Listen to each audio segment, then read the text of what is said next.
Hey, everybody. We are live, and this is Mondo Digital's Nathaniel Thompson joining us on a Thursday night. How we doing, Nathaniel? Hey, week's almost over, thank God, and it's a short week next week, so yay. I laughed because I'm doing an interview with somebody from Canada soon, and they said, "Hey, are you free next Thursday? We can meet then." I went, "Well, got a little bit of plans."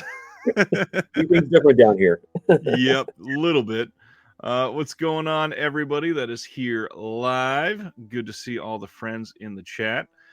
Nathaniel, for those that don't know, contributes to all kinds of releases. I swear you've had at least 2 or 3 releases announced every week for like the last 3 or 4 weeks, it feels like. Yeah, it's been like a flood lately. It's kind of funny. Yeah, and we were just talking off air. Some of these they record the commentary months in advance, and then for some reason or another, something gets delayed, or that's just the plan because something isn't going to be coming out for so long, but they got to manufacture everything, and it just seems like there's a giant glut of Nathaniel and Troy right now, and everybody's just hitting it hard. I'm excited for it though.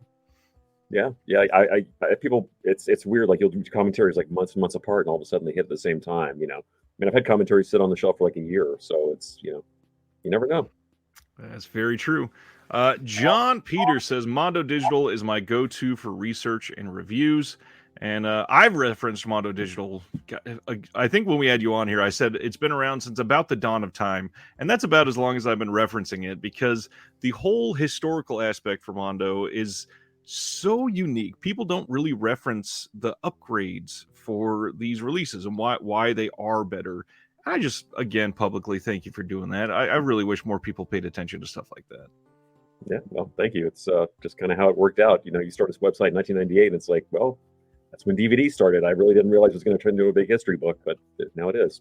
So, What do you think you would have said in 98 if somebody would have told you would still be reviewing 24 years later, getting all these releases sent to you and on all these discs? How would you feel? I would I would feel very happy about that because the site's just a labor of love. I would not believe how many discs I'd be reviewing. I would have. I can't. The fact that it's like quadruple at least the amount of discs I'm reviewing now than it was when it started is staggering to me. They're like, oh, physical media is dead. I'm like, why am I getting boxes of discs every day then? Like, Right. for something that's dying out, I sure don't see it. But okay. And that many physical releases on top of that, you stay on top of modern films. You participate in as much as you possibly can. You were just recently on a couple Shutter series. It's nice Yeah. to see you out there. But again, how do you find so much damn time? Coffee. That and I'm willing to bet you don't have 2 young kids like I do. I do not. No, just 2 cats. So I'm insanely jealous, that's for sure. We got a semi decent amount of announcements this week compared to last week. We're going to go through as many of them as are there for this week. Then we're going to talk about what's coming out next week. But throughout the entire time, if anybody has questions for Nathaniel, any of the releases that he's on, thoughts on films, screenings that he's went to recently, anything like that, by all means, hit it up in the chat. Anything you've watched recently that you want to highlight for everybody that's a big, awesome sticking out point for you? just in terms of any kind of release at all. Sure, why not? Yeah. I just finally watched Weird: The Yankovic Story, which was a blast. I highly recommend it. I don't know if that will ever get a physical release because it's a Roku production, but Yeah. I think it's the first one of those, right? Yeah, so maybe Fun Your Die will have some kind of deal, and like God willing, we'll get a Criterion UHD down the road. But stranger things have happened. That's true. And I mean, we're talking about Criterion tonight too. That's going to be an exciting slate, in my opinion.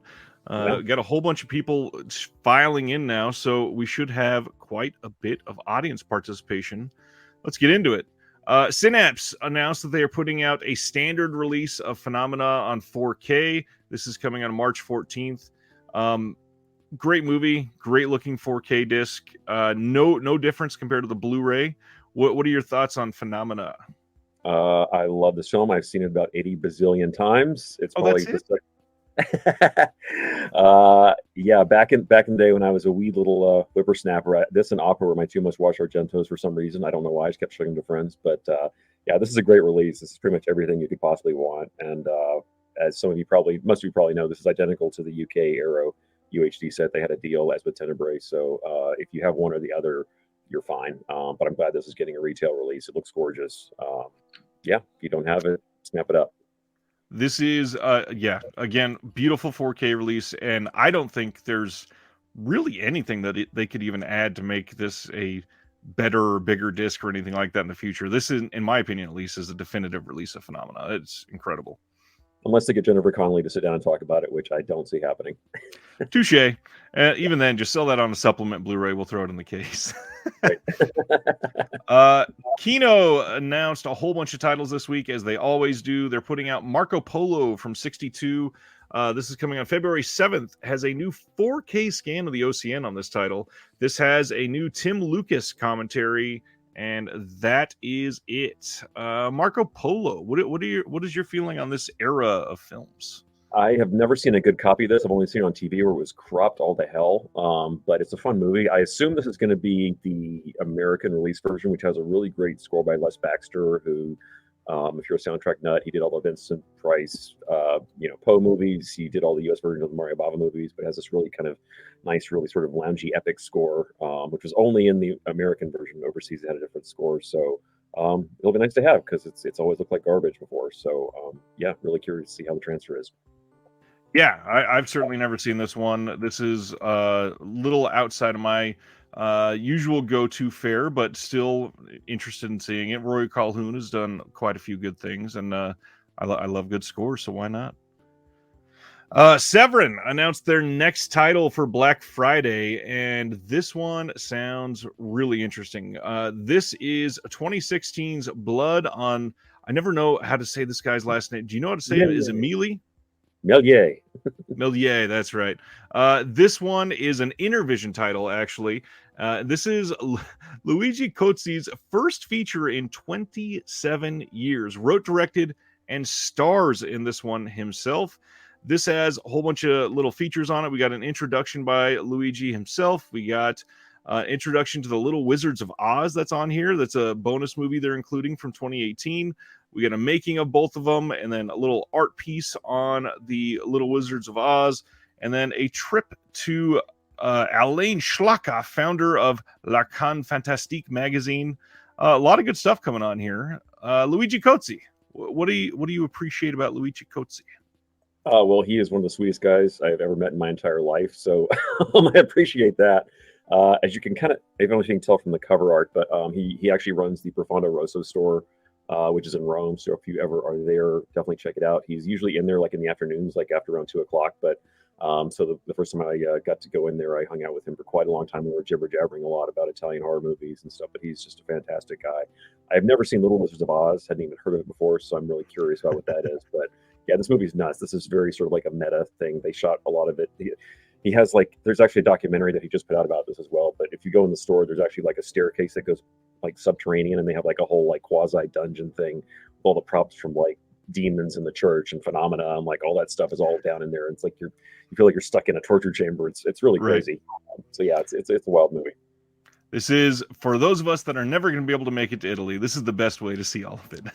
Yeah, it's good enough. Next up, Blue Underground. We got some release dates and some details on 2 incredible releases, and some obviously familiar names in these listings here. February 21st on 4K, we are getting Justine from 1969. This has a really kind of fun slipcover. It's got a little window die cut design here, and this is what it's going to look like when you pull that slipcover off. And on this one, we got a new audio commentary with Nathaniel and Troy Howarth. And then, yeah, this one sounds great. Stephen Thrower on Justine. We got an interview with the author of Murderous Passions, of course. And then, new On Set with Jess featurette, interview with star Rosalba Neri. There is a new expanded poster and still gallery. But the cool thing, Sanctuary, the shorter US version in HD, is on this. And if I remember right, Troy was saying this is included because he and you brought it up on the commentary and they heard it. Is that right? Probably, yeah. Because I think we both actually in a way kind of prefer that. That's the version that was on on VHS in America. And that's how I first saw it. But it's like all the fun stuff is in the movie. It just trims out. The's a lot less sort of walking through the woods and all the filler stuff. there's less of it. So in a way, I kind of like that version better. So I'm really overjoyed that it's going to be on there because that was not on the Blu-ray. So it's And worth upgrading to that alone. it had never even had a HD release anywhere for that shorter version, right? Right, correct. Yeah, it hasn't been around since like the Monterey VHS back in the 80s. So yeah, yay. Awesome. That is great to hear. But that's not even the only one. We are also getting Marquis de Sade's Philosophy in the Boudoir, or Eugenie, depending on how you know it. And this as well is getting one of those window cut slipcovers. When you open it up, it looks like this. This one has a new audio commentary with Troy Nathaniel as well. Interview with the director that was on the old release. Stephen Thrower on Eugenie. And then Jack Taylor in the Francoverse, an interview with Jack Taylor himself. So these two films, sell some of the fans on these two films. Well, these are Jess Franco in his prime. This is when he had the biggest budgets he ever had in his whole career. So you can see him just going nuts with like just crazy locations all over Europe and the colorful gel lighting. And he has big stars in these things. I mean, this one has, you got Christopher Lee in this one. I mean, you've got Jack Palance in the other one. I mean, it's really, really fun. Eugenie is probably the better one to start with if you're not familiar with these movies. It's really great. It's probably one of my very favorite Marquis de Sade films. It kind of just gets that kind of spirit down. It's not that explicit. Right. It got like a very early X rating back, like around 1970, which is like a very soft R rating now. An X back then was a whole different thing. Midnight Cowboy was X, which is silly. But yeah, this is a really, really fun film. It's beautifully shot. It's in like super widescreen, just really, really gorgeous. But I mean, so is Justine. Justine's more of a sort of prestige film. It's not quite as crazy and wild, but it's definitely picking up as well. And I also just got to recommend the Stephen Thrower pieces on all these Jess Franco titles coming out for Severin and Blue Underground are just incredible. I love every supplement that guy's ever done. He always blows me away with some of the stuff he picks out of these movies. Like his brain is just really something else. And also Troy and I did a third Franco film that's coming to UHD, but I think they kind of soft announced it, but I don't know if I can talk about it on here. But there is a third one coming really soon. Nice. The In the Land of Francos, which are the short series that Thrower did for the Severin releases, I'm so glad they're continuing those. Thrower is one of these people that you just now associate with Severin and everything that he's been doing with them. He is producing a lot of these extras himself. He is just super passionate about it. And there is a short piece about Thrower that we're going to be hearing more about this coming weekend in one of my other videos. But yeah, Thrower is great. He's just incredible at everything he does. Yeah. Next up, we got another announcement of Dark Places from 1973. This is coming from Nucleus Films in the UK. This is a standalone Christopher Lee film that was in the Christopher Lee box Volume 1, I believe. And it looks like they've got all if I'm remembering right, all of the special features from the Severin disc, including Nathaniel, Thompson, and Troy's audio commentary on there. Right. Plus a new one and a second commentary as well that was not on there. So you get even more. Nice. And yeah, this one's coming on February 27th. I'm assuming you can probably get this in the US eventually at places like Orbit DVD and maybe Diabolic, because as far as I'm aware, Severin had no plans of selling this by itself, just in that box. Yeah, it looks like a really good upgrade. Nice art too. Yeah. Kino announced No Man is an Island from 1962. This is not one that I'm familiar with at all. Have you seen this one? I have. This is a really good movie, actually. Universal put it out on DVD a long time ago. It's kind of like a one-man survival movie. It takes place during World War II. Jeffrey Hunter, who's kind of a really underrated actor, he gets sort of stuck in the middle of the Pacific, and he has to sort of like figure out how to fight off the Japanese all by himself. But it's really good. I actually have a scoop for you. This will also have an audio commentary on it by Steve Mitchell and Stephen J. Rubin, who wrote all the great James Bond books. They're kind of like the big duo of war movie commentaries, but they just recorded that, and they said that I can actually give you the first word that they actually did do a track. It's in the can, and it will be on the disc. Nice. That's pretty damn cool, because a lot of these old titles, people used to kind of look down on Kino for not doing a lot for their discs, and since around like the end of 2018 or maybe 2019, they've really been trying. Kino's kind of killing it pretty quietly. Yeah. Especially with that volume of titles.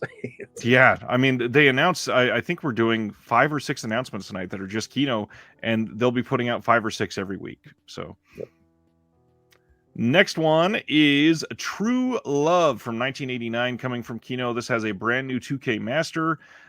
This is co-written by Richard Key and co-written and directed by Nancy Savoca. I, again, don't know anything about this one. This is one I don't think I'd ever even heard of. This is one I haven't seen this since, well, I said 89 Film Festival. I don't think I've seen this since around 90 or 91 when it hit VHS. Back when I was a little school kid working at a video store. We had this like playing a few times because this was a lot of customers rented, so we put it on the overhead TV a few times. But nice. Yeah, I remember it being pretty good. But if you ask me for the specifics, it's way, way, way off. Sorry, but a good movie as I recall. That's good. Yeah, 1989. And it won the Park City, Utah United States Film Festival. Ken Russell's Horror is coming from Kino Lorber. This is one that was released fairly recently from Imprint in Australia. They put out a great disc. I'm willing to bet it's going to be the exact same master. As far as no, do we know more? That's up in the air actually, because interesting. Okay, so this movie has a weird history on home video. There were actually 4 versions that were put out on VHS, which is really bizarre. So this was back when Blockbuster was king, so there was a very cut R-rated version. There was also a version where they didn't want to have the title on the shelf, so it was called "If You Can't Say It, Just See It," which has been one of the stupidest retitlings of all time. Then there's an unrated version and the theatrical NC-17 version. So if you got the imprint, here's where it gets confusing. That got an Australian R rating, but it's not the R-rated version. It's the theatrical version, which is 85 minutes. But there's an even longer 92-minute one that was on VHS and has never been on any other format. So apparently Kino is aware, and they're trying to see if they can source film scans for both versions on there. I don't know if that's going to happen. It's up in the air. So it might be the same as the imprint, or it might not. At least they know about it. It's actually not more explicit stuff in those extra minutes. It's actually just a lot more filler. There's like one scene that goes on and on and on forever. Honestly, if I were going to show this movie to somebody for the first time, I might actually go for the 85-minute one that was on the imprint. But if they can do both cuts, that would be awesome, because it would be great to have the choice. So FYI, we're going to have to wait and see what it is. Interesting. I'm curious, too, if they're going to be able to license the imprint special features, because this had some really great stuff in Australia. We had a Bruce LaBruce interview that was really well done. There is a really nice Kat Ellinger essay that's on that disc. And yeah, this thing was, plus we got updated interviews with Teresa Russell and Ginger Lynn. And yeah, this was a really great imprint disc. This is one that shined, but I'm stoked if we can get the longer one here for sure. Yep. Especially because some of the Paramount stuff has been sort of iffy. Some of them are good. Some of them are kind of not as great. They seem to be older masters. Yeah. If it's not the Warriors, be careful with imprint Paramount titles. That's true. We'll probably talk about this one in detail in just a few minutes. We'll get back to that. Synapse is having a sale over at Diabolic right now. This is going on through November 28th, as well as a bunch of other sales. The Criterion sale will end on November 28th at Barnes & Noble. The Arrow sale at Barnes & Noble is also ending on the 28th. But they got some pretty decent prices over at Diabolic right now. Nathaniel, any really great Synapse recommendations you would throw out for people? God, what would I not recommend? I would say if you haven't, go back on some of their deeper catalog stuff you might have missed, especially some of the Hammer things they put out, like Hands of the Ripper and Twins of Evil. Those are just fantastic discs that are still around. Those are great. Kindred is a really fun one they put out. Massacre at Central High is great. Their Demons release is fantastic. Yeah, I would say pretty much with confidence just about anything they put out. I think more people need to see Curtains and Intruder still, especially Intruder. Intruder is such a unique movie to watch with a 2022 lens. I really am surprised that we still don't have like an updated slasher in a setting like that. Yeah, I am too. Intruder's great. And yeah, huge thumbs up for Curtains. I love Curtains. Curtains is genuinely really creepy. yeah. It's like 2 scenes in particular. It's like 2 of the best slasher scenes ever. Agreed. Another Severin title got announced, and I'm really stoked on this one. 1981's The Devil's Gate. This one is a 2-disc collection, including Mario Bava's final film. So this is a 6-hour-long films based on stories by 19th century horror fantasy author from such directors as Giulio Questi, who did Django Kill, Marcello Aliprandi, who did A Whisper in the Dark, and Giovanni Gagliardo, I'm probably saying all those wrong, who did Street of Mirrors. And this is really cool because, again, the final work of Mario Bava is in this, and it's the debut of his son Lamberto Bava as co-director. And those are the ones that we're getting in HD. The other ones are getting, I believe, SD masters on another disc. But this is just really cool for them. We got an audio commentary for that Mario Bava disc with Tim Lucas, who did, Mario Bava, All the Colors of the Dark. We've got an interview with the screenwriter and co-director Lamberto Bava. We got some other stuff in here, but this is just a really nice curio piece to get in HD. I'm shocked that we're getting something like this. I think a lot of folks are shocked this is actually coming to Blu-ray because it seemed like kind of like very unlikely. But yeah, I've only seen the Mario Bava one. I haven't seen the other parts, so I'm really curious about this one. It's going to be quite an experience. But yeah, I'm really excited they're putting this one out. But yeah, the Bava is great. There's been like a fan subtitle version out there if you were in the gray market, if you really hunted really hard. But yes, it's never had a commercial release here before ever, so that's really exciting. And supposedly they were able to get good enough elements for only that one story, so it's nice that we're able to get that one. But man, it'd be great to get some of these older things, archived properly back in the day and actually restored properly. But yeah, darn. They are also doing a Bava enamel pin as part of their Hall of Fame pin set from Pixel Elixir. Looks really nice. That'll be a part of Black Friday, of course. The Adventures of Batman, the 1968 series. This is the one that we got from Casey Kasem being on it, co-founder and host, provided the voice of Batman on this one before Adam West came back, I think, for the next series after that, if I remember right. And this is getting a release on February 28th. This is one that a lot of people did not think we were going to get on home video. But yeah, are you a Batman person at all or comics at all? Yeah, I actually remember the show back when it was on TV when I was a little kid, but I haven't seen it in decades. But I remember being a lot of fun, so I hope it still is. Yeah, this is one that not a lot of people have been able to see for quite some time, and to get a good brand new restoration is pretty damn exciting. I hope we get some good stuff on that disc. Smile, the movie that so many people are talking about this year because it got so much money that they are throwing more money at horror over at the studio here. But this is getting a good 4K release, it looks like, from Paramount. And this is coming on December 13th. We got some actual special features on it. We got an audio commentary by the director. The original short film that inspired it is going to be on it, which is pretty damn cool. There's a making of featurette, and then inside the score featurette, which I think the score for this was actually pretty good. Then we got some deleted scenes with optional commentary. Smile. I'm sure you saw this one. What do you think of Smile? I did. Yeah, this is a fun one. I mean, it seems like a no-brainer. It's getting a 4K release. It's kind of bizarre if you're a horror fan, like seeing which films merit 4Ks and which ones don't. Yeah. It seems like this one would. Meanwhile, Pearl and X still haven't gotten 4Ks over here, which seems bizarre to me because those were, pretty big. But yeah, I'm happy this is getting one. Also, hats off. This has probably the greatest marketing campaign of the entire year, as far as I'm concerned. If you didn't see what they did at sporting events and things like that, they would have participants jump up and suddenly do the smile on camera. Which I think is just ingenious. I can't believe no one's thought of doing something like that before. But yeah, Paramount's marketing department really went into overdrive on this one. Yeah, we talked about this marketing stunt on the channel a little while ago because a friend of the channel, John DeMarsico, is the broadcast director of the New York Mets, and that was the first game they did it at. And one of his cameras happened to capture the lady standing in the stands, and then just showed her all night long because it was just so creepy.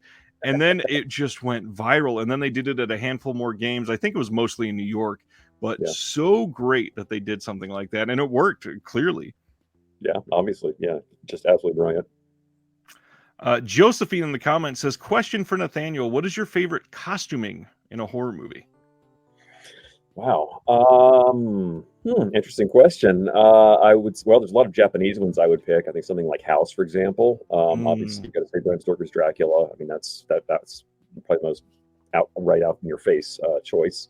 I think Suspiria, the original, has some pretty amazing costumes in it as well that I really like. Off the top of my head, I would say those. Obviously, the Universal monster movies have some phenomenal ones. Dracula's Daughter, I think, especially just that thing she's wearing it's so cool.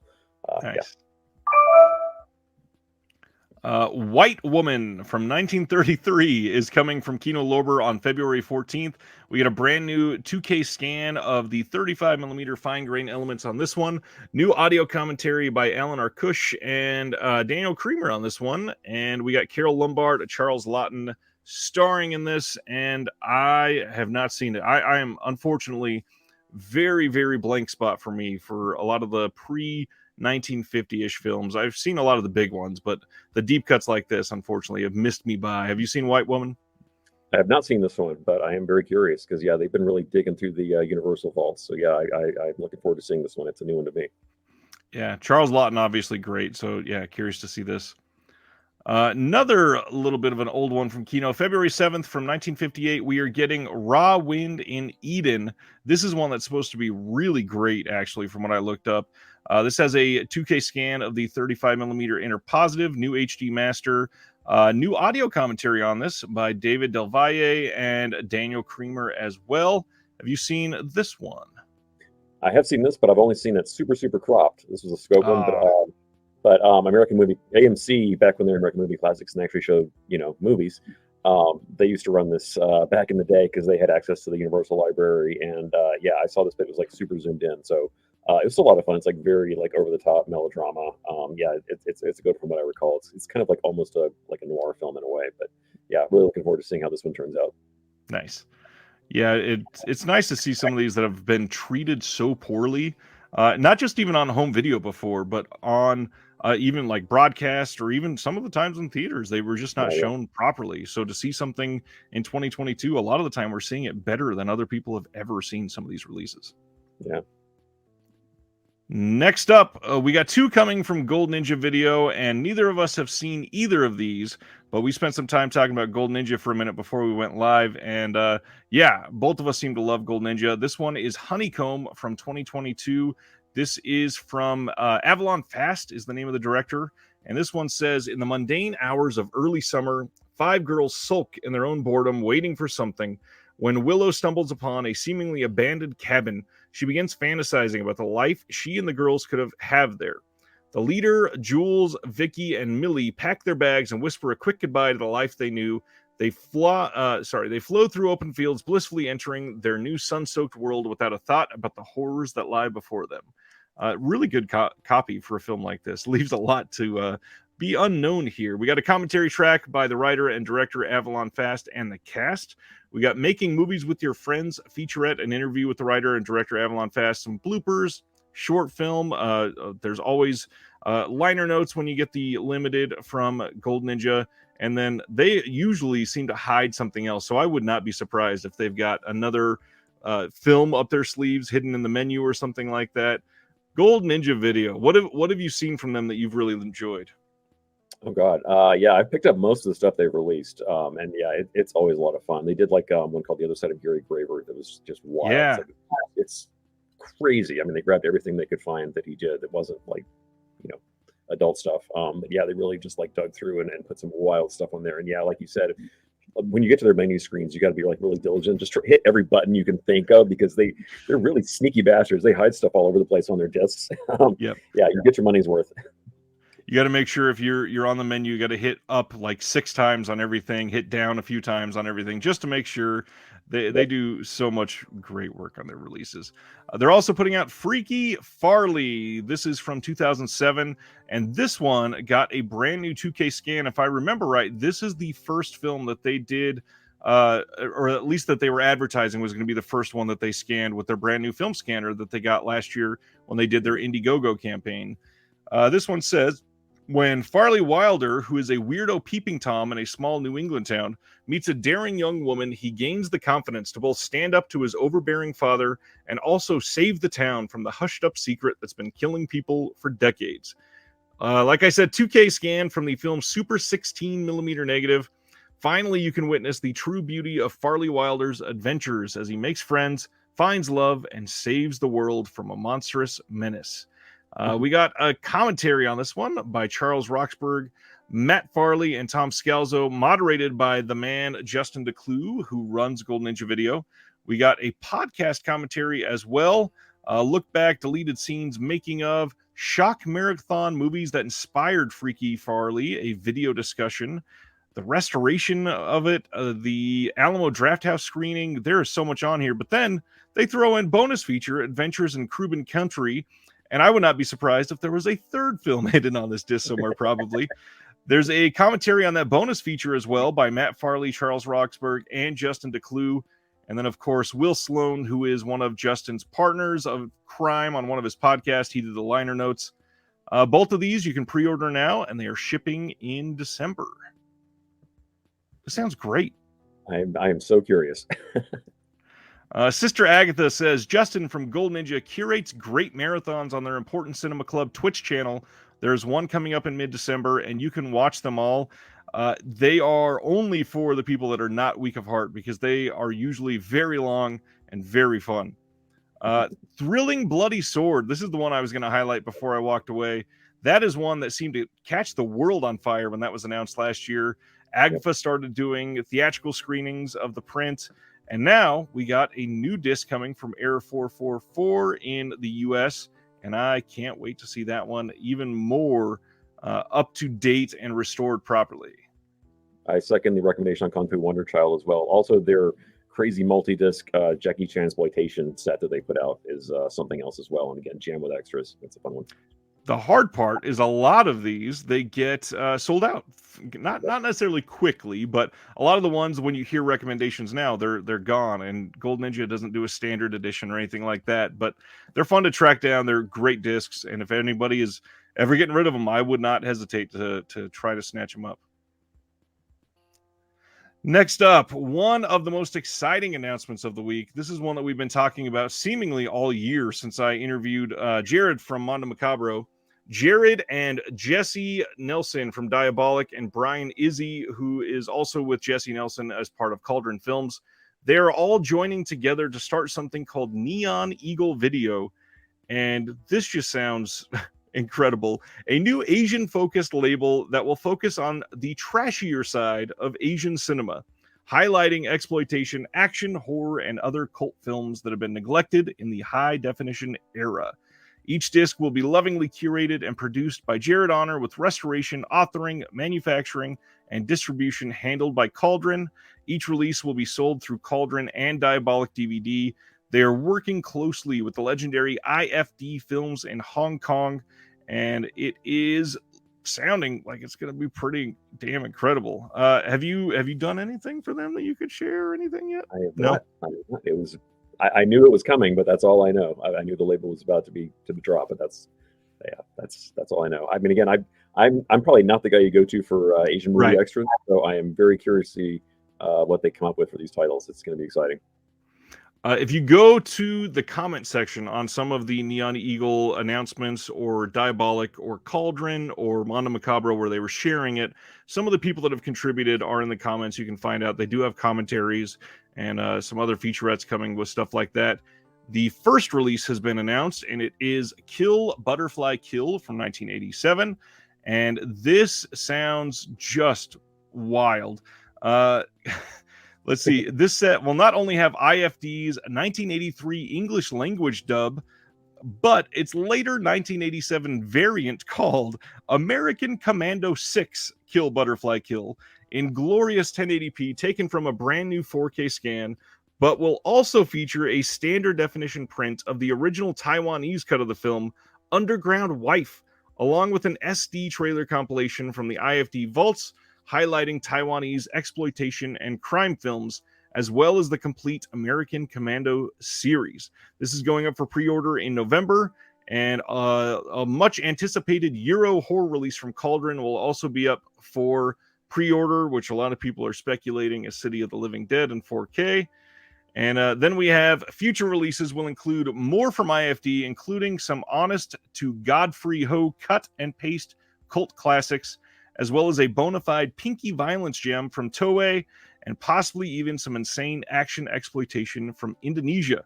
Keep an eye on the Neon Eagle Facebook, and of course, here on the Disconnected, we'll be talking about it. Let's see. Flickering Waves wanted to throw out Impossible Horror. I did not see this in time for Gold Ninja Video. Impossible Horror is really interesting. Yeah, that's fun one. Moving on from the NEV to Criterion. This is one that I've been telling people this is probably getting released soon. They were floating around those new 4K restorations last year. We are getting the Three Colors from Krzysztof Kieslowski on UHD in a box set on February 7th from Criterion.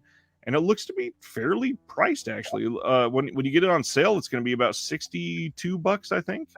That's not too bad for these three films in 4K. And they're worth it. I mean, they're great films. Yeah, some of the best of all time. It seems like everybody has a different favorite in the trilogy, but they're all just effective films overall. Next up, we are getting the Romeo and Juliet from 1968 on February 14th. A lot of people know this as the one they watched in high school. With all the nudity. But it was... Yep.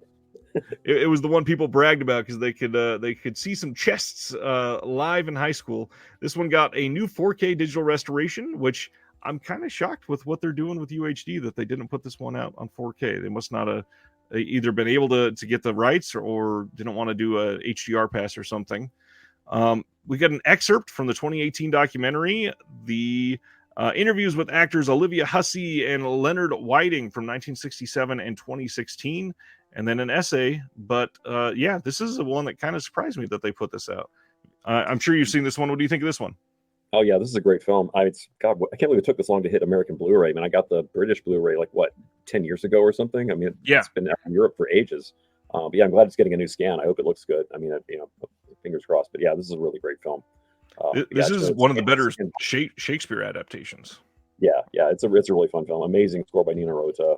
Yeah, this is a great one. And yeah, I just remember it scandalizing my junior high when they showed it to us.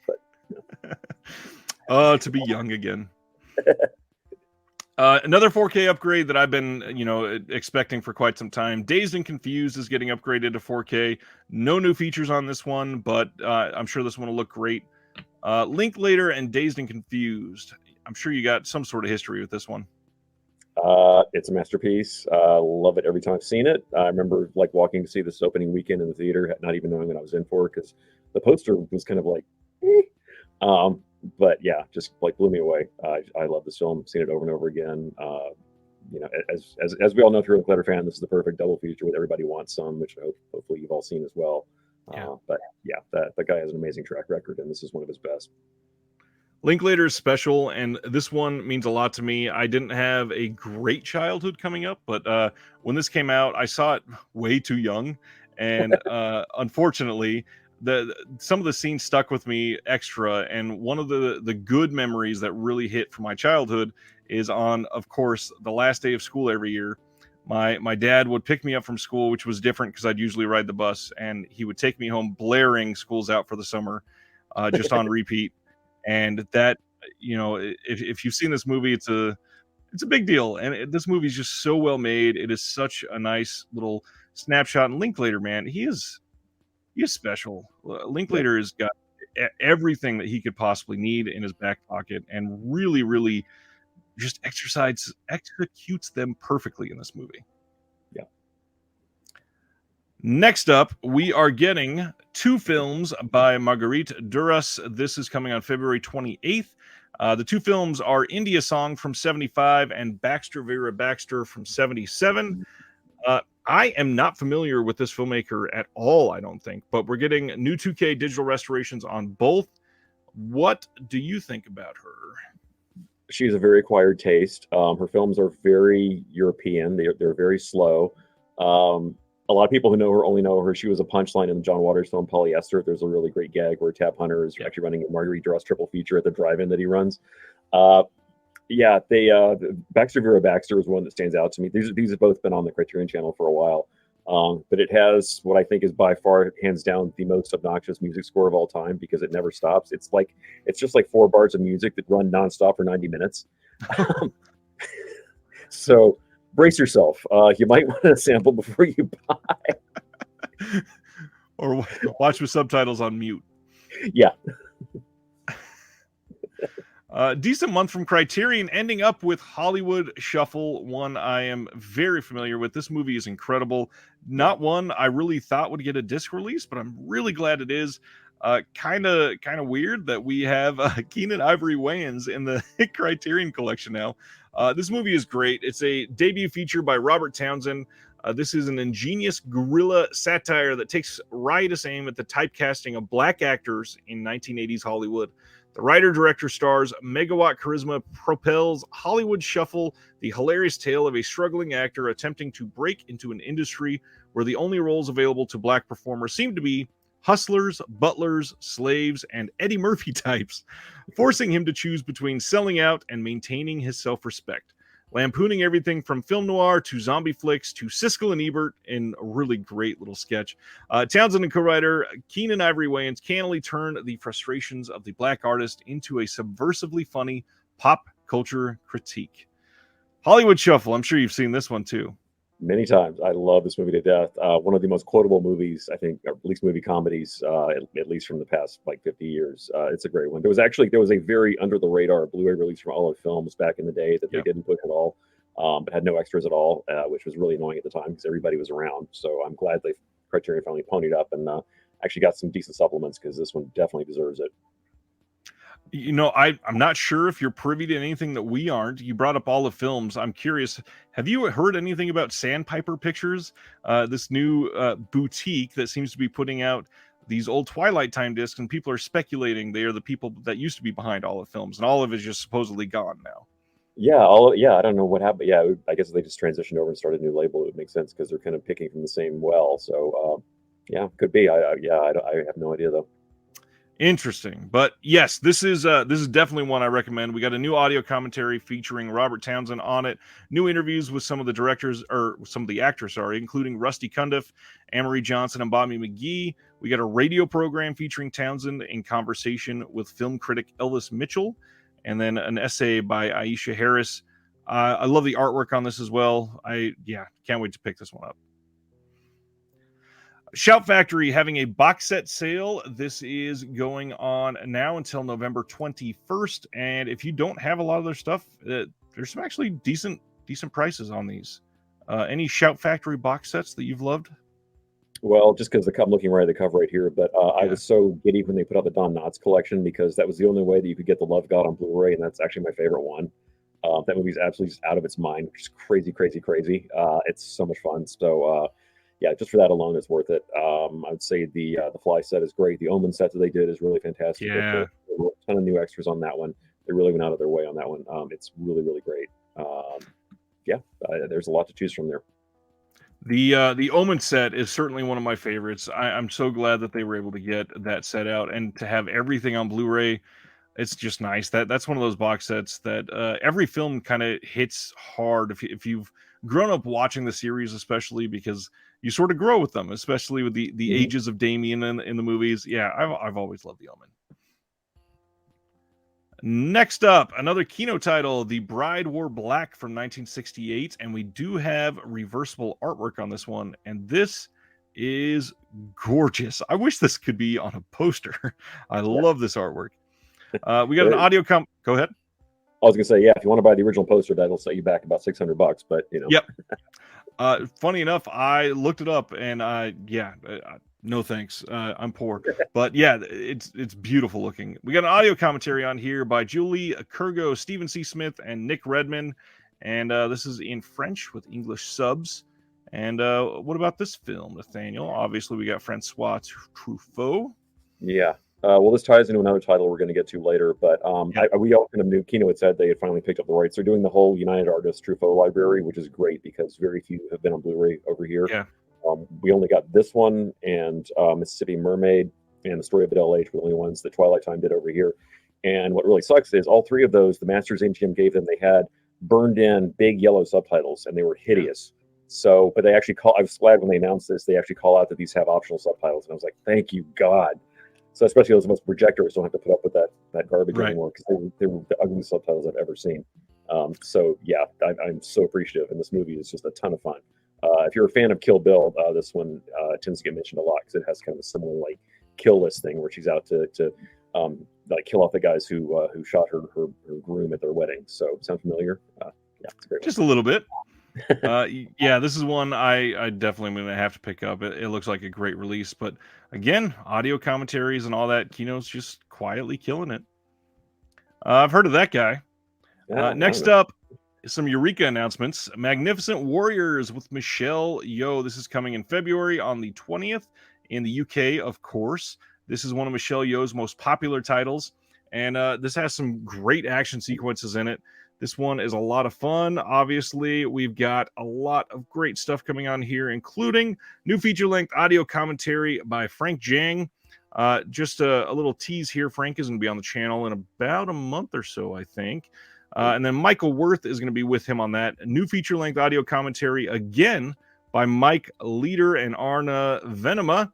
New interview with Richard Ang. New interview with Lol Low. And then some archival stuff. This just Eureka killing some of these Asian releases. I love it. Yeah, and these releases all just look incredible. Like considering we grew up watching these really crappy Laserdisc releases that were just like you could barely even see what's happening half the time. Yeah, it's miraculous what they've been doing with these things.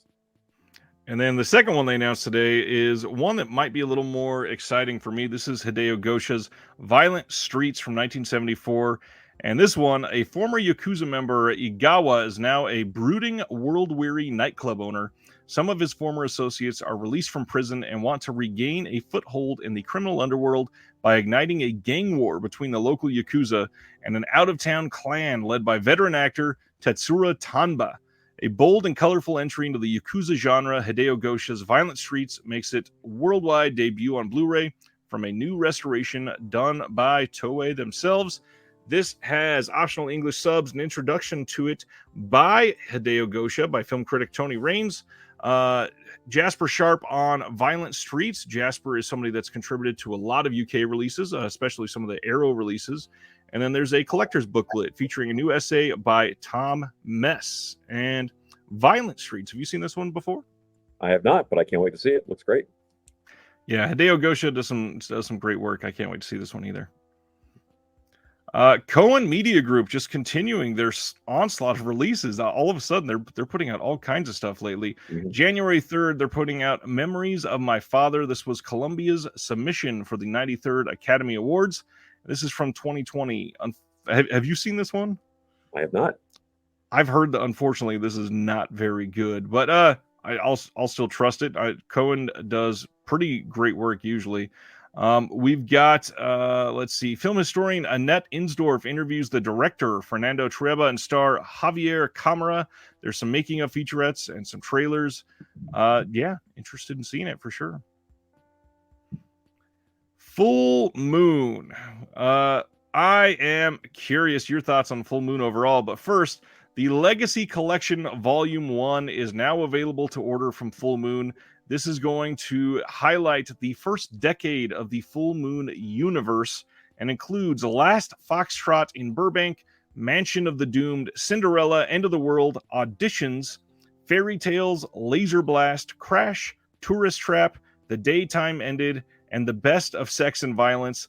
3 of those, Last Foxtrot in Burbank, Auditions, and The Best of Sex and Violence, have never been on Blu-ray. This is going to be the first time. They haven't announced any standalone Blu-rays, but it's Full Moon, so likely they'll get the exact same disc put into something else in a few months.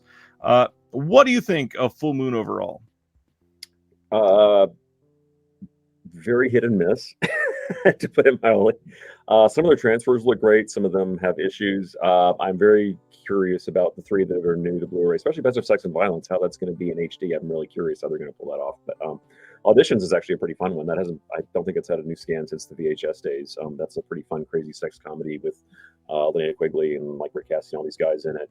One thing I wish they would stop, though, if you haven't seen their Mansion of the Doomed, it is a gorgeous, gorgeous disc. The problem is what they've started doing is like right when the movie ends, they have this like logo suddenly slam on screen. It'll be like Full Moon number 2, boom. It's like you just killed the whole mood at the end of the movie, guys. Like, why are you doing that? If anyone from Full Moon is listening, please stop doing that. I'd really be appreciated. That and all the streaming services. Please just let us see the credits and let us sit with the end of the movie. Yeah, it's like respect the film a little bit. The movie's ending. Like, you kind of keep the mood for a second here. I don't know what exactly is going on with this box set, but this is the picture they're advertising. They've got this random little air pocket in the top of this. It looks like that may be a booklet or something in the top, but the picture's not super clear. Interesting. We'll see, I guess. It's full moon, and Charles Band just kind of does what Charles Band wants. All right, we got a few more left. Let me pull that up now. Bros from 2022, just this year, is getting a really loaded release. This is kind of the reason why I really wanted to highlight this. I missed this one in theater, and I was really sad. First of all, this got announced like in the last 2 days, and this is coming out next Tuesday. I don't know what happened there, but this is the Billy Eichner film that Judd Apatow, I believe, is like the producer on. I don't think he directed it. But we've got deleted scenes. We've got a gag reel. We've got a featurette on how representation matters. There is a behind the scenes that is exclusive to this disc. A handful of other featurettes, but just overall, for a studio disc, this is pretty damn great. Did you get to see Bros this year? I did not, because it kind of came and went so fast. Yeah. I was really shocked how fast it went to being able to rent and stream as well. It was like all of a sudden out of the blue, it was like, oh, here it is. And I was like, okay, wow, that was really quick. It was only in theaters for like 2 weeks, and they suddenly threw it out there. So I guess with the disc, they're following suit.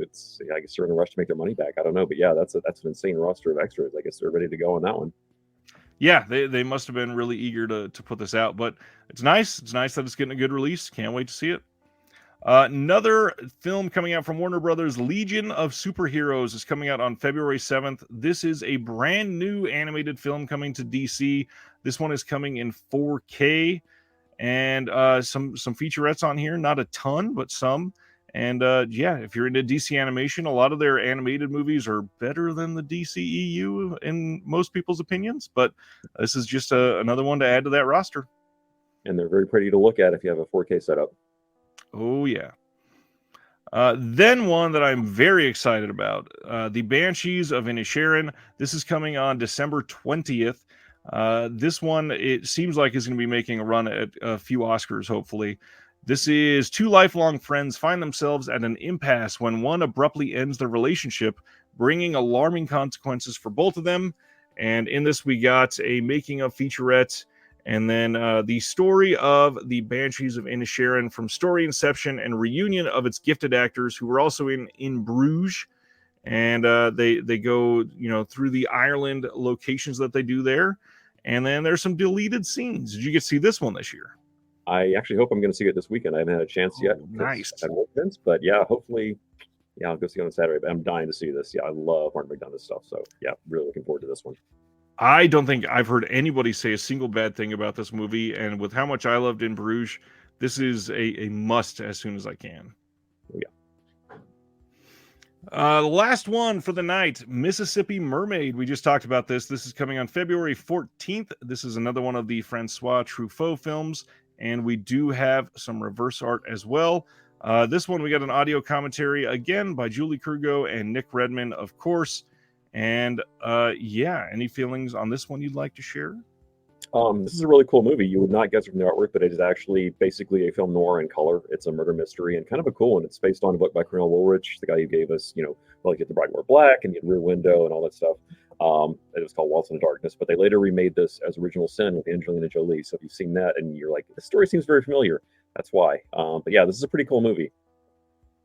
Nice. And again, thank God they're putting removable subtitles finally, because the old Blu-ray was a piece of poop. So, yeah, a lot of those old Twilight Time discs just, unfortunately, first of all, they came and went very quickly because they did such a short run. And Twilight Time in their heyday, were very popular. They sold out very quick on some of those discs. So I'm glad that they're seemingly getting the second run. I also feel bad for a lot of the people that paid top dollar to make sure that they got all the Twilight Time releases. Let's see. We always cover what is coming out next week. In case you forgot, we're getting the Criterion 4K release of WALL-E, Planes, Trains, and Automobiles 4K release, which seems to be getting a mixed signal on the quality there. Have you gotten that one in yet? I have not, but again, Paramount's 4K streak lately has been really iffy, so we'll see. Yeah, not a lot of confidence at this point, unfortunately. Malcolm X in 4K coming from Criterion next week as well, and I cannot wait to see that disc. It's been a long time since I've seen that film. I think in December, gonna make my wife watch that one. High Plains Drifter in 4K coming from Kino. Mystery Men 4K, which again, can't wait to get that one in. Great movie. Scream Factory, the Company of Wolves 4K is shipping. Rollerball in 4K is shipping as well. Shrek 2 for everybody that watches this and is clamoring for Shrek 2 in 4K. That comes out next week. Night Gallery Season 3 from Kino. This release is maybe my most exciting release of the week. I love the first 2 seasons and what they've done for those releases. Kino, Night Gallery has had like this brand new life breathed into it with these 3 releases because they're clean. They've got commentaries on, I believe, every single episode at least, and some other featurettes that have been thrown in. Just incredible releases. Sony Pictures Classics 4K box set. This one looks really cool too. 10 films, 10 or 11, all on 4K. Nice box, all really great films. Sony Pictures Classics. Any of those that you are a real big fan of? Other, maybe not even in the box set, just any from that line? Well, pretty much anything from that line, they had a really good run. But yeah, the choices in this box are great. I am especially jazzed about getting City of Lost Children, Run Lola Run, Call Me By Your Name, Volver. I mean, that's a hell of a batch. Orlando. I mean, there's some major eye candy in this set. That's really exciting. Orlando is maybe my favorite movie in that entire box set. It is just remarkable. I can't wait to see that thing in 4K. That's a gorgeous film. I can't wait to see how it looks. Peacemaker, the Warner Brothers show that was on HBO Max. We got a Blu-ray release of that finally after people complained because Canada was going to get it and we weren't. That's coming out next week. Puss in Boots in 4K. The standalone Ip Man films are coming out in 4K next week. Ski Patrol from MVD Rewind. Pennywise, the story of It. I believe that's coming from Screambox. And Bloody Disgusting. And I think Children Shouldn't Play with Dead Things from VCI on 4K is getting delayed again, if I remember right. I think it's December now. Yeah. The Blood Beast Terror with Peter Cushing from Kino is next week as well. Then we got Hair Extensions, which I believe Diabolic and Orbit have already got this in and are shipping it now. That's from Media Blasters, I believe. A Kind of Loving. This is one I've been curious about for a while. Not to put you on the spot. Have you seen A Kind of Loving? I have the British Blu-ray, which looks gorgeous. So I assume this is the same scan. But yeah, this is one of those black and white, British kitchen sink dramas. Yeah. But yeah, this is like one of Alan Bates' first big early starring films. But yeah, this is a really good one. And the transfer on this is a knockout if it's the same master, which I guess it is. I'm assuming so. Usually they would be. And I think that's the bulk of it. I forgot about that. Panther is next week as well. A couple Raro titles, The Scent of the Night and 100 Steps. That's Madame Cloud from Cult Epics is next week. And that's it for the most part. You've been around a while. Do you know the proper way to say the name of this label? Is it Raro or Raro? Do you know? I've always heard Raro, but I could be wrong. But for years, that's all I've heard is Raro. Somebody come out and tell us. Raro. I don't know. So you recently released a book. Can you tell everybody about that book that you released again? I did. And you could finally get it from Amazon too. They were a little late with the date on that one. They're supposed to have it in stock by Halloween, but they missed it by a little bit. So a lot of friends ordered it that way. They're like, "Where's my book?" I was like, "I don't know." But you can order directly from Fab Press as well. But it's called the Fright Fest Guide to Vampire Movies. It is the annual series they put out that coincides with Arrow Video's Fright Fest they do in London. So I had a great little kind of book tour thing in the UK where I got to meet a lot of fans and hang out with a lot of folks over there. But yeah, it's a survey of vampire films, including 200 in-depth looks at some of the most fascinating, important, and or just flat out weird vampire movies. But yeah, it was a lot of fun to work on, and I'm glad that this puppy is finally out there. So it's my 5th book, and I'm really, really proud of it. Nice. And the cover looks great. I've got it on my wish list. I'm kind of hinting at my wife that that's the book I want her to buy this year. Curious, we've had a bunch of stuff announced for you recently. Is there any of those that we didn't talk about this week that have been officially announced that you want to highlight for everybody and really just make sure people get their attention on? Because, as you know, the physical media dying. There's very few releases right now. So yeah, I mean, like, what are you going to spend your money on? Like, people are overwhelmed. Which ones do you think are ones that might be going under the radar a little bit? Well, actually, one of the ones you mentioned coming out next week is the 4K of High Plains Drifter. I just did a new commentary with Steve Mitchell on that one, and I think it turned out really well. I'm really proud of that track. I love that movie. Nice. It's kind of like it's a Clint Eastwood horror western, in a way. It's very spooky, but I've always loved that one since I was a kid. It's always kind of stuck with me, so it was a real privilege to be able to do that one. Um, God, there's so much stuff coming out. I don't know. It seems like I'm doing it every week. I just did a new one with Steve last night, actually, which I think I can. I don't know if I can say, but it's one that Kino has for a parent title that they picked up. Oh, It's been nice. soft announced with Steve McQueen, so that should probably give it away what it is. Uh, but yeah, other than that, yeah, I've been doing a lot of Italian horror stuff with Troy. But yeah, I think High Plains Drifter, if you haven't picked that up. I'm proud of the track we did for Escape from Alcatraz for the 4K, although I guess some people are iffy on the scan because it's Paramount. I have not seen it yet myself, but the commentary I think is good. So I can't speak to Nice. the picture quality, but The Argento title that they announced. I think you were on that one, aren't you? which one? The 5 days. Oh, the 5 days. Yeah. Oh, yeah. The one they announced. Yeah, I'm on 5 days with Troy. Yeah, that was one I never thought would get a Blu-ray release, and they're actually going to get in 4K, which just blows my mind that's coming out. But yeah, and there's a lot more in that vein to come very soon. I think we are getting really close to a full Argento library on HD, right? I Yeah. think we're only missing a couple. Well, in Maybe it's 4K, I think. Except the only one that's well, yeah, there's one that's Inferno is the one everybody really wants in 4K, but unfortunately that's stuck with Disney now through Fox. But maybe they'll be able to unleash that one somehow. But yeah, that's the biggie that everybody's like clamoring for that may not be happening. But yeah, I mean, there's some of his TV work that still has yet to hit HD. But yeah, it's getting really close. I can't believe how fast they've been turning through its filmography. So just finish up doing the Fulcis and the Bavas, and we'll be in good shape. Yeah, I mean that could be a question. I'm sure you can't say anything. Do you know anything about more Bava re-releases soon? Because I know a lot of Bava stuff is going out of print. Yeah, well, yeah, I know because I think Alfredo Leone has a lot of his deals will run out, so I don't know where they're going to wind up. We had that one really great looking French 4K of Black Sabbath, which was not English friendly. But other than that, it's like I don't know. But I think his stuff will just look gorgeous in 4K. So Yeah. somebody needs to jump on that. Friend of the channel, Ice wants to know: is there anything that Nathaniel collects or you have hobbies for besides films?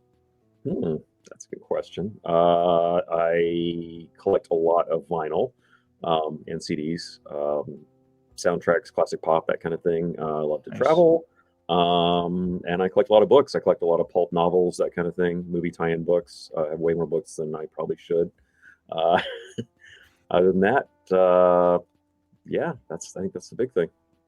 Any plans to travel soon that are exciting you? Well, I'm going to be going to France next summer. That's already locked in. Nice. There's an event I want to go to. But other than that, I don't know. See, I'll probably do London and France next year. But yeah, I try to like get a Europe trip in like once a year if I can make it work. But COVID kind of like knocked out of whack for a couple of years. But now we're back in business. Unfortunately, yeah. Bruiser says, just got High Plains Drifter in. Your contributions, amongst others, might push that into one of my favorites of the year. Also got the Escape from Alcatraz. Let's see. Question: do you have the 4K of Close Encounters of the Third Kind, and how is the transfer on that? Gorgeous, yeah. Yeah, it's a really good disc, and obviously that is one of the better holding up movies from that time period. I think it really still works on pretty much every level. Yeah, I mean, general rule of thumb, if it's a Sony 4K, you can pretty much buy with confidence. I don't think they've really screwed anything up yet that I can think of. Nothing at all that I know of. Does Nathaniel have any plans for more print editions of review books like DVD Delirium, or is it online only now? I would love to do a DVD Delirium 5. I had to wait to finish the Vampire book, whether couldn't call it DVD Delirium now. It'd have to be called something else. But I don't know. I would love to do it. We shall see. I don't know. But there was talk about doing an ebook of the first one. And I don't know what's happened with that because we were prepping it. So I should actually poke Fab Press and see where that stands, because I think that'd be really cool to have a big interactive ebook of it. But heck yeah. Do you have any recent favorite soundtracks on vinyl? Recent soundtracks. Let me think. What's come out lately? Not super late. I mean, anything Waxwork puts out, and like any of the Mondo stuff that comes out Yeah. is really solid. But I mean, I really love going for like the rare stuff that doesn't have any other format releases. Things like Creepshow 2 and Wild Beasts and all that kind of stuff. Those are the ones that get a lot of play. That go on my turntable a lot. Because it's just something kind of special about it. You can only hear it on wax. That's really cool. So yeah, those are the ones that are closest to my heart. Yeah, there's been this big resurgence in vinyl over the last few years, and it's so odd now that they are, I believe, at last I checked, still backed up like 15 months before you can get a new vinyl release scheduled. And based on that, it's more popular than CDs are right now. It's more popular than buying any of these other soundtracks in any other format, and they're just taking it by storm. And physical media coming back from the ashes for something like vinyl. And I love CDs too, though. I mean, I still buy CDs like soundtracks like Yeah. crazy because there's still stuff coming up like all the time. It doesn't get as much love as vinyl for some reason. But yeah, I really don't feel to overlook CDs because there's some really fantastic stuff coming out. There is, I think they're Howlin' Wolf Records does a lot of random under the radar soundtracks. They've done a lot of like Jamie Blank stuff. They've done some of the old horror stuff from the 80s, and they put again a lot of love into these releases that nobody else is. They're all available on CD right there for you. Yeah. Does Nathaniel partake in the premiums addiction? Do you have any like physical media collection? Do you have anything that's like steelbooks or some of the bigger releases from like China or the Korean releases? I don't go that far. I will get like premium packaging if I have room for it. I mean, the problem is that like a lot of us, I only have limited space, so it has to be something super special. Steelbooks, I'm kind of like case by case. Same thing with slip covers. I mean, I like having them, but it's not something I gotta have unless it's like really like the Vinegar Syndrome. It's like there are just a few where it's like I'll double dip for that. Like the Witch Trap slip cover they did, I was like, my God, that thing is just beautiful. It's like worth it just for that thing. Stuff like the Scream Factory, the Fog Steelbook that they put out. I mean, that was just too gorgeous. I mean, it was like, of course I'm going to get that. But as far as like the super big box stuff, it's a little tricky. I mean, stuff like some of the ones that Arrow's putting out, it's like, do I need that Robin Hood Prince of Thieves import? It's pretty big. Where am I going to put it? Yeah, it's like I know I'm going to get it, but it's just like you got to figure out where on your shelf are you going to stick that thing, where you don't run into it in the middle of the night. But so I don't know, maybe I need to build another wing under the house or something. But I do as much as I can. Let's just say. Stan Geezy wants to know, putting you on the spot, what is your favorite vampire film? If you ask me by decade, that's an easier question. I'm probably just going to go with Near Dark, though. That movie just holds up so well for me. I just love it to pieces. But I mean, it depends on my mood. I love Let the Right One In. I love Kiss of the Vampire for going classic Hammer. There's so many, but my knee-jerk answer is probably Near Dark because it's one that I could just watch over and over again, and it just really just pushes all the buttons for me. I love it so much. I hope we're still getting that 4K release that was supposed to be coming from Studio Canal. I really hope so. We need it badly. Any recent physical media that you are genuinely surprised we can actually buy and that it exists? What am I not surprised at? Well, I mean, the Devil's Game Severin just announced. That one kind of just staggers me. And the 5 days, both of those, the fact that those are going to be on disc, that just blows my mind, especially in the United States. I mean, if you told me that like 15 years ago, I've been like, there's no way. That's never going to happen. I mean, a lot of like some of these box sets, like I can't believe a Ray Dennis Steckler box set. It's like this big that, I mean, it's a miracle. I don't know what we did, but we're definitely living the best timeline as far as physical media goes. It's just, it just blows my mind. Like every single year, I try to do my top 30 favorite lists, and it's really tough, just paring it down because I'm just like, I can't play this or this or this or this. Well, like we were talking before the show that I just finished reviewing the Bruno Mattei 3 Italian action films Severin did, Cop Game and Double Target and Born to Fight, which, I mean, you had to like get like Japanese VHSs of those things back in the day, and now they're just these gorgeous remastered Blu-rays. I'm just like, how does that even happen? Right. Let's see. Damien and Sardis here both say they have a full run of Video Watchdog, and Damien is asking, how did you come to be involved with Video Watchdog? Well, I was a reader since issue 1, even before that when Tim Lucas was writing, his column before that. But yeah, when he started Video Watchdog, I was ecstatic. I loved it. And then I approached him because when I first moved to LA, I was fresh out of school and I got a job at DreamWorks, and I was handling the screenplays that were coming through because this was back when DreamWorks was starting out. and they were making The Haunting, which at first I was excited about because I was like, oh, it's based on Haunting of Hill House, one of my favorite books. And then but I was there the whole process, watching every rewrite come in, and I was like, what are you doing? Like, what? Every rewrite is worse. What is happening? What? So I kind of got to watch that car wreck unfold in slow motion. So I actually wrote up an article about it for Tim, and I was like, "Do you want this?" Like sort of compared the old Robert Wise film of it and the new one in the book. With a little bit about some of the stuff they filmed and got cut out, and sort of the torturous thing. And Tim was like, "Sure." So that was the first thing I ever published. And then he was like, "Hey, do you want to write some reviews?" And I was like, "Yeah, I'd love to." So whenever I could, I just would submit reviews for Video Watchlog along with guys like Richard Harlan Smith. I mean, all the giants. So yeah, that was a real honor. Although I think actually, I think the first thing I ever published was I wrote a letter to Video Watchlog, because I noticed on the Laserdisc of Tommy that an entire reel on the Laserdisc had been flipped like the wrong way, and nobody noticed it. And I was like, how come no one's caught this? Like that's kind of big. So yeah, that was my first time I was ever in print. But the first article was the one I did on The Haunting, which I'm still really proud of that one, because that was an angle nobody else had on that movie. So. Nice. If you ever saw the Bond film, you kind of know how that one turned out. But the story behind it is fascinating. Of course. Last one for a minute. What would Nathaniel say would be some excellent habits to maintain to get better writing about film, both critically and historically? And just for the audience that doesn't know, I would look up Spaghetti on Letterboxd. He does some really great film analysis already. And other than writing every day, which is the thing that pretty much everybody will say, is if you want to get better at writing, just keep writing. What are some other things that you would say to actually maintain those habits? I would say just you train yourself not just be a passive viewer. Don't just sort of like sit back and watch it and not think about what you're watching. And it's not hard to do. It's not really work. You just sort of like just think about like, why does this scene work? Like, why is this scene affecting me like this? Just always kind of question what you're looking at, because then it sort of leads you to sort of, like, oh, well, maybe I should read some more about this scene, or what, you start to notice things about like camera angles and like the way people are placed in front of the camera, and like what it says to you, about the left side versus the right side. There's things like that, and the way that color is used. Just kind of pay attention, because I mean, you just sort of get in that habit after a while. You don't even really, it's subconscious after a while. But yeah, don't just sort of sit back and just say watch a movie just to be entertained. I mean, obviously you want to be entertained, you don't want to be bored, because the main purpose of the film is to keep you engaged. But yeah, just always sort of have in the back of your head, like, why is this doing this for me? Or why am I attracted to this genre? What is it about it that I'm getting out of it? And that's why nowadays some of these extra features on these discs are some of the better things to actually ingest about the films, because you've got film historians, you've got people that were involved in the making of the film. They can explain certain things that maybe you wouldn't get the context of unless you had heard it from there properly. And there are people that have been studying these for decades, and they can give you that sort of insight. And it's, again, literally like film school on a disc in some of these cases.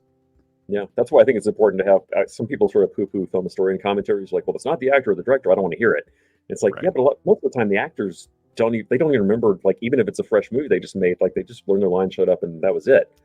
I mean, you get some of them really get into it, right, if they're a producer or whatever, they'll have more to say about it. If you've heard some actor commentaries, it's like, did you really get that much out of it? So yeah, but I think having a lot of these, especially when you have multiple tracks, it's always fun getting these different angles on the films. It's really fun. I loved when Sean Baker was on the channel. He said a lot of directors speak in a way that is not super well versed about their own films. So sometimes it does better to have other people. And that's actually for Red Rocket. That's why he asked Kat Ellinger to do the commentary for it, because he's like, this is all about Italian sex comedy. She can probably speak on it way better than I could. So you talked about ranking your favorite releases of the year for Mondo Digital, and this is the perfect time to go back and talk about this that was just announced this week, that Nathaniel is also a part of the Creator Selection Committee with us. We announced this week that the Disconnected and the Chasing Labels podcast are working together to create the Shelf Shock Rewind 2022 Disc Awards.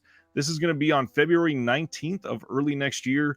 We're going to do a live award show. We are already working tirelessly behind the scenes. Everybody that is on the Creator Selection Committee have already picked up their releases over the last year, poured through them tirelessly, and given nominations across 25 different categories. And we're going to be starting to announce nominations here soon, because everybody can start to vote on all of these starting on December 15th. And voting will be open for a full month from December 15th to January 15th. The big thing is our creator selection committee will be voting again once we get nominations on, so that we can have a creators picked winner for every category, but also the community can pick a winner for every category. And not only will those nominations be there, but there will also be a write-in option just in case your favorite one wasn't there. And we'll pull a winner for each of those, and each category will have 2 winners that way. And it'll be interesting to compare. You know, what did the community pick was best? What did the selection committee pick as best? And these are the categories so that you can start to study for them. We've got best overall release, obviously.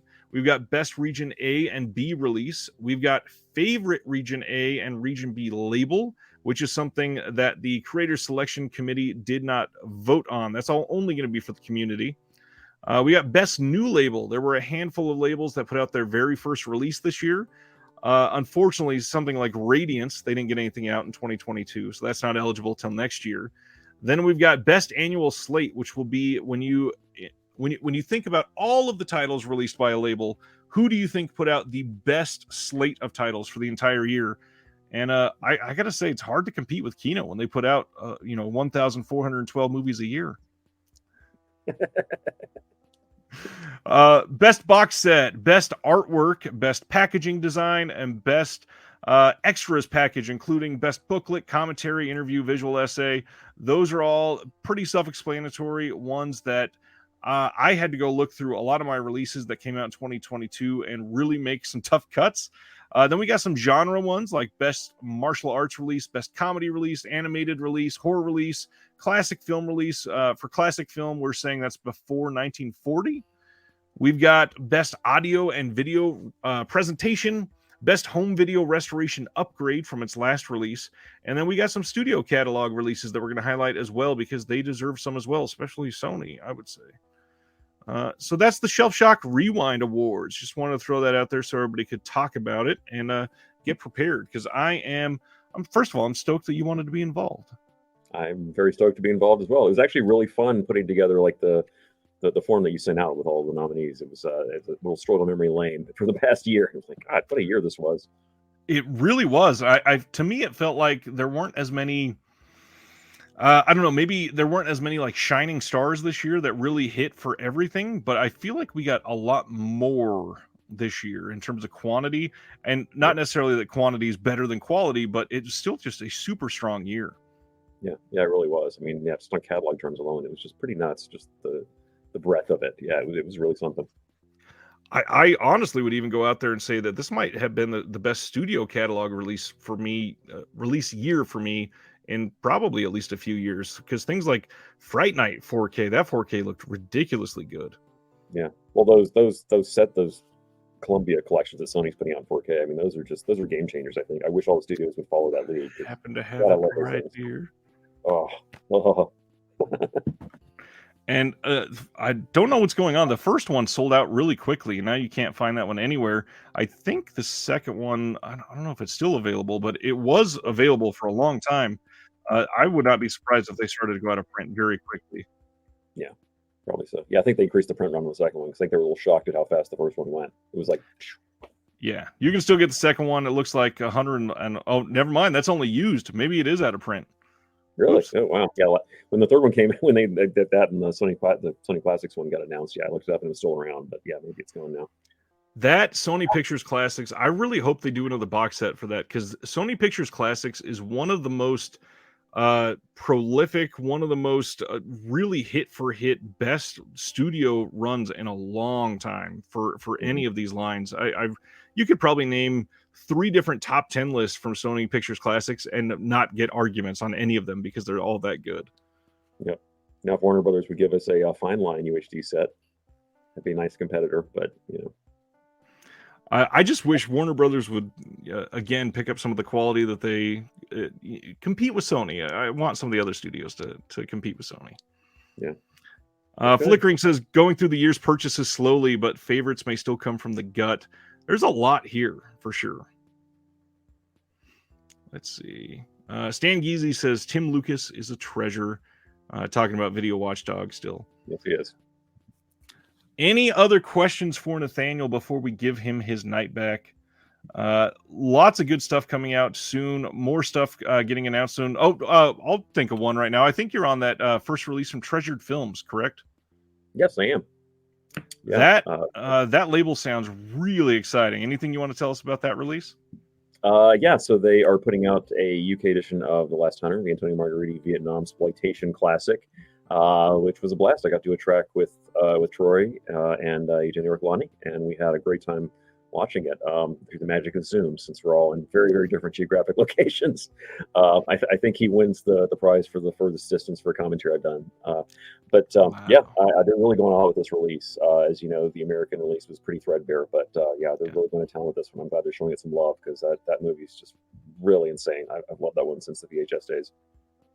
Yeah, Graham, who is the gentleman behind Treasured Films, seems to really be giving this first one all that he can possibly throw into it, and it looks like it's going to be a great release. I hope it does very well for him. Seeing a new label jump into it like that is scary, because it's risky, but for something like that, when you can feel somebody's passion like that, I hope that these collectors grab onto it, because it again just looks incredible. Yeah, it should be a winner. And Eugenio was on the channel fairly recently, and that guy, I posted the video, and my wife walked by as I was editing it, and she talked to me for like just a second, looked down and went, "Damn, he's hot."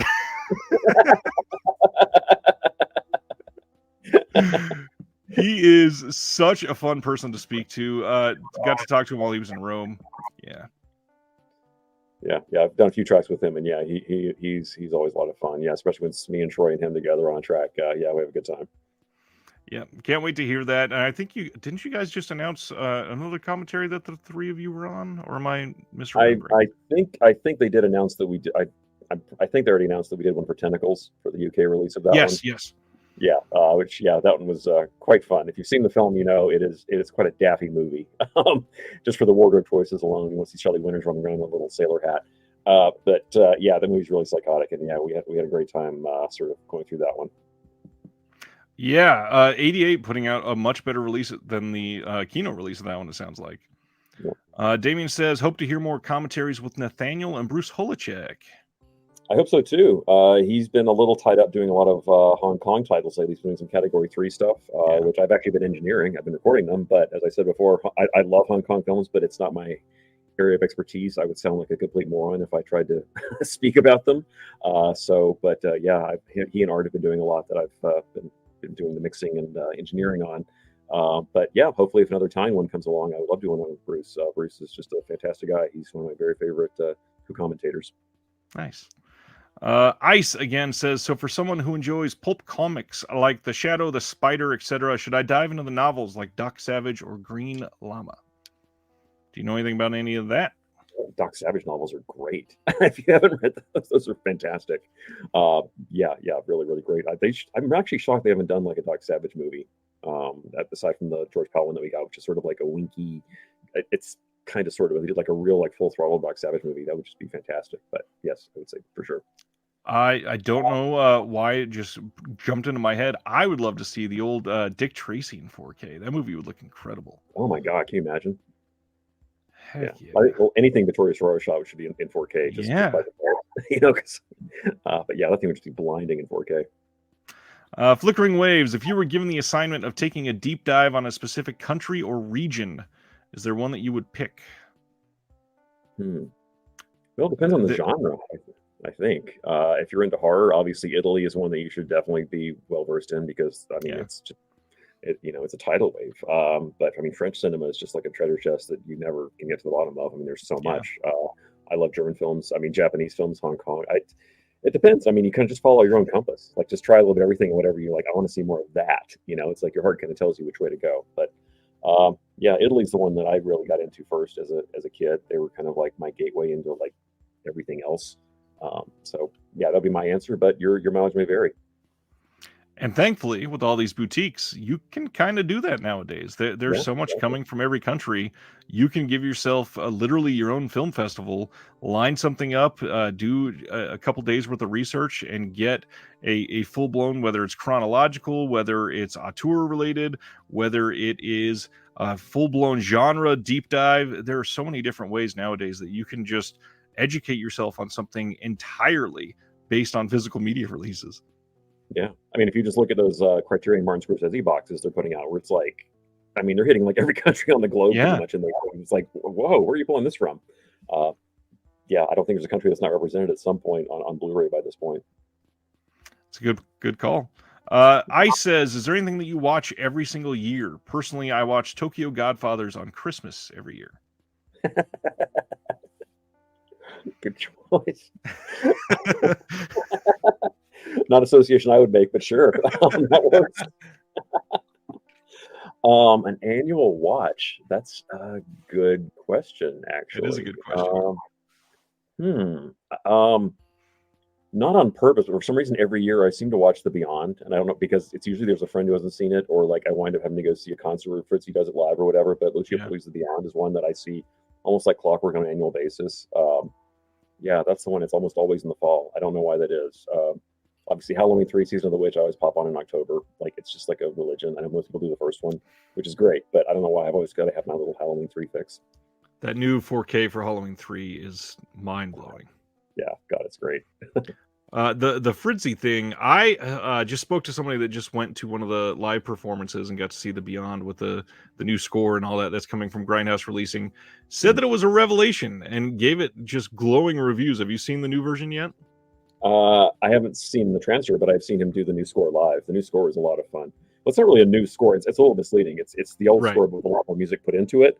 So it's kind of like, it's almost like an opera now, but like the music barely lets up through the movie except during some of the dialogue scenes. But he had like a new theme into it that kind of comes in and out. But yeah, it's really beautiful. Nice. I'm very excited for that. The Beyond is incredible, obviously, but I just can't wait till we start getting some deep dive on Fulci. When are we going to get some of these non-horror, some of the earlier films on Blue, you think? Well, that's kind of like a running joke with me and Troy, like who's going to do the Fulci like comedy box set collection, because he did a ton. I mean, and some of them are actually like streaming in HD on Amazon. You can actually read them to take a look at. He had some of those Franco and Chicho comedies, which are actually really fun, and they kind of feel like Fulci, which is weird. Like you can feel his fingerprints in there, a sense of humor. But yeah, someone just got to license it. I don't know if maybe somebody like Severin's going to be crazy enough to do a Blu-ray set of his early works, but they're a lot of fun. I don't know, but he and like Tinto Brass were guys who both just made tons of comedies like in the 60s and even into the 70s. There's still more Fulci comedies that nobody's touched on. He did one called Young Dracula or Dracula Provinces. It's just wacko, but I really hope somebody puts it out on Blu-ray here someday, because I think people's jaws will just drop when they see it. But who knows? I'd love to see it, and with more and more love going to people like Franco, I just hope more people are willing to take a chance on some of these titles once they see that they're actually interested in some of the deep dives. Yeah, I really hope so. I mean, there's still so much stuff we haven't gotten yet. So now people are saying, "Oh, the labels are going to run out of stuff to put out." I'm like, not even close. Like, there's like decades left of work. I mean, if you could keep pouring through the stuff, we haven't even come close to tapping it out yet. Well, we just talked about foreign countries. There's still foreign countries that haven't even begun to scratch the surface, really. Oh yeah, it's crazy. Korean. It's November. Lots of people are watching film noir in November. What are some of your favorites? My favorites? Yes. Oh my God. Are we talking like classic film noir, like pre-1960s? Translate how you would like.